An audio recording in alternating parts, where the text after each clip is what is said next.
bersama. Hargailah nikmatnya warisan khazanah bangsa.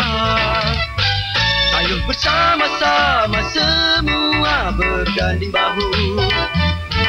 Ikhlas hati cintailah sungai kita.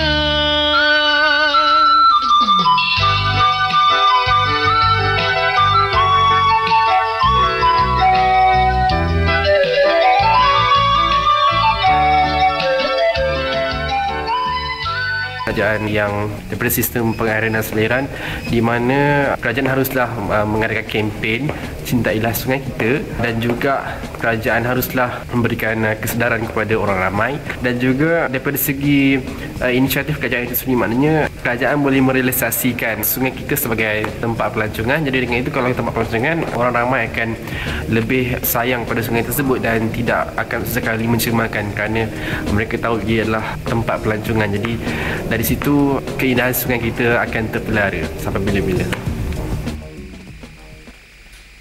Terima kasih kerana anda terus bersama saya dalam program You Wartawan. Kita masih membincangkan cintai sungai kita bersama Dr. K. Kalithasan.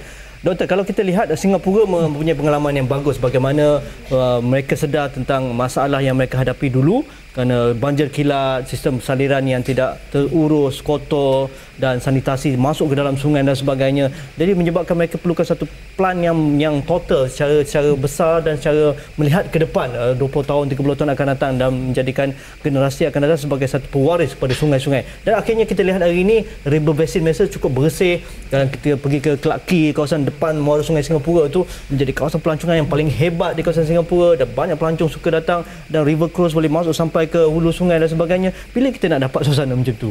Mungkin Lembah Kelang kita mulakan, Sungai Kelang, Sungai Gombak kita susah ke? Ini satu dream for us. Memang semua hajat kita lah, kita pun nak ada macam tu. Tapi kita harus faham hakikat bahawa realiti kita di sini kita berbeza dengan mereka. Okey, sama ada dari segi kalau kita mula sekarang, berapa tahun lagi kita boleh buat dapat macam tu? I think sebab kita boleh belajar daripada orang lain, so dia lebih cepat. Cuma kita kena how committed we are. Political will. Okay, even though we have a political will, you need to go along with the public participation, the community, local community. Sebab itu kita dalam semua projek yang kita usahakan kini, sama ada dengan kerjasama pihak kerajaan, JPS ke, ataupun private sector, kita pastikan bahawa orang ramai dilibatkan bukan sebagai penerima pada pengakhir projek, tapi dalam proses consultation dari awal lagi. Engagement. Consultation first and then engagement kemudian dalam proses pelaksanaan. Itu telah dilakukan sekarang? Okey, ketika ini dalam projek kita, antara satu projek ialah yang Sungai yang tadi saya nyatakan, yang kita buat secara kerjasama dengan bantuan daripada JB Foundation dengan kerjasama JPS Negeri Selangor, ialah apa yang kita buat ialah kita buat satu perundingan dengan komuniti yang menduduki kawasan lembangan sungai itu, menerangkan kepada mereka kepentingan sungai itu. Sebab kebanyakan kita lupa pentingnya sungai kepada kedai itu. Contohnya kita bagi macam ini, grafik form bahawa flyers macam ini, supaya dia faham bahawa air yang kita minum yang masuk ke sungai itu actually datang daripada semua sumber-sumber ini. Bila kita beri tahu ini, mereka tersedar, baru fikir bahawa peranan yang akan dimainkan oleh mereka itu sangat penting. Itu pertama. Kemudian kita harus terangkan pada mereka what is lacking, what they are missing by not having clean river. Sebab apa yang dilihat, contohnya anak dari budak kecil lagi, dia tengok sungai itu sebagai sungai warna coklat. Untuk dia itu biasa. Macam teh tarik. Kotor, sampah. Sebab kita buat banyak kempen ataupun taklimat. Kita tanya macam mana ada kena pasti suatu itu sungai atau tidak.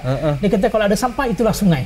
So itu perspektif masyarakat Malaysia, terutamanya generasi baru, sebab dia tak lihat sungai bersih.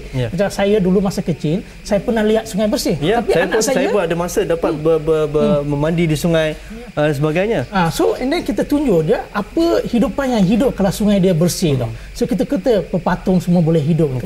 So bila kita tunjukkan macam ini, so mereka terasa, bila kita terlibat ini semua kita boleh ada di kawasan kita. Terima kasih Dr. Kalithasan. Masa tidak mengizinkan untuk kita bincang lagi. Banyak lagi kita boleh perbincangkan, kita mengeluarkan pandangan dan pendapat. Terima kasih atas pandangan doktor. Anda boleh mendapatkan maklumat program yang dilakukan oleh Global Environment Center melalui www.global www.riverranger.net ataupun www.smartranger.net ataupun www.waterproject.net.my. Itu antara website yang anda boleh lusuri. Dan itu sahaja masa yang kita ada. InsyaAllah kita jumpa lagi dalam program wartawan yang lain. Hantarkan komen atau pendapat anda untuk kita bincangkan apa-apa topik jika sesuai untuk kita bincangkan dalam program wartawan. Sekian, Assalamualaikum, kita jumpa lagi.